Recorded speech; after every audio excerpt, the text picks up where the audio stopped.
morning. Let us continue our present lesson, Rise of Kingdoms and Republics. In our last class, I already told the important and the names of the important Mahajanapadas like Vatsa, Avanti, Kosala, Magadha and all. Among that today we will study three important Mahajanapadas and its features only. From this part there is no question answers and all. Anyway, read the textbook and 1 mark questions, such answers are there. Underlined one, concentrate the underlined part only.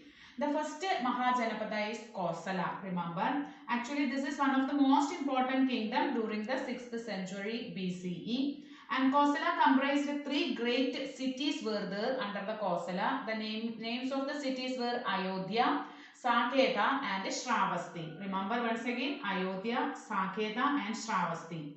These were the important cities, and the river Sarayu divided this kingdom into Uttara Kosala and Dakshina Kosala. That means North Kosala and South Kosala, like that. Sarayu river flowing in between these two Kosalas. It is dividing like this way. And Shravasti was the capital of Uttara Kosala. Shravasti was the capital of Uttara Kosala. And Kausambi was the capital of Dakshina Kosala. So remember the importance of these two parts of Kosala Mahajanapada. And the most important contemporary of Buddha, the most important ruler of Kosala Mahajanapada, it was Prasenajita.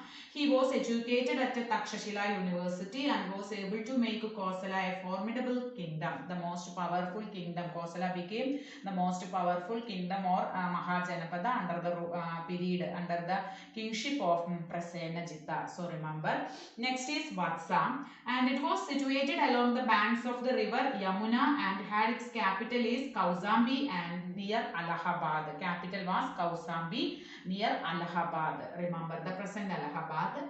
The most famous king of Vatsa kingdom was Udayana, and he was the contemporary of Buddha. You know what is contemporary? That means during the same period. The meaning of contemporary, the same period. Buddha lived, and that period itself these ruler Udayana ruled there, and also same in under Kosala Prasenajita we already studied.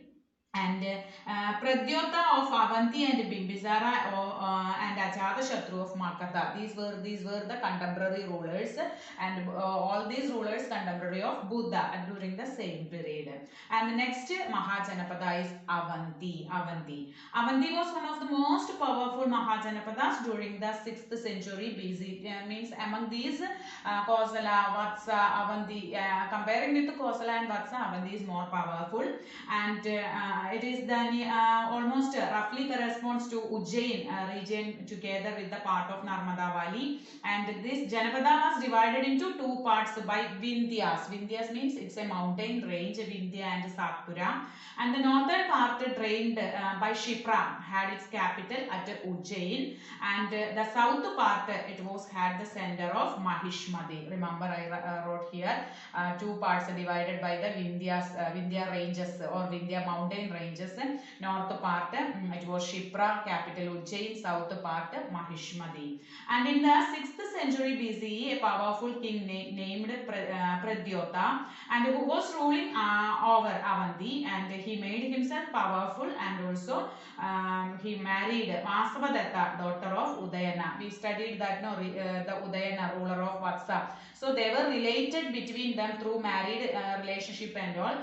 So strong relationship maintained in between the Mahajanapadas. So that's why each Mahajanapadas became more powerful. Some of these places we can hear, I think it is very familiar to us through our epics Ramayana and Mahabharata.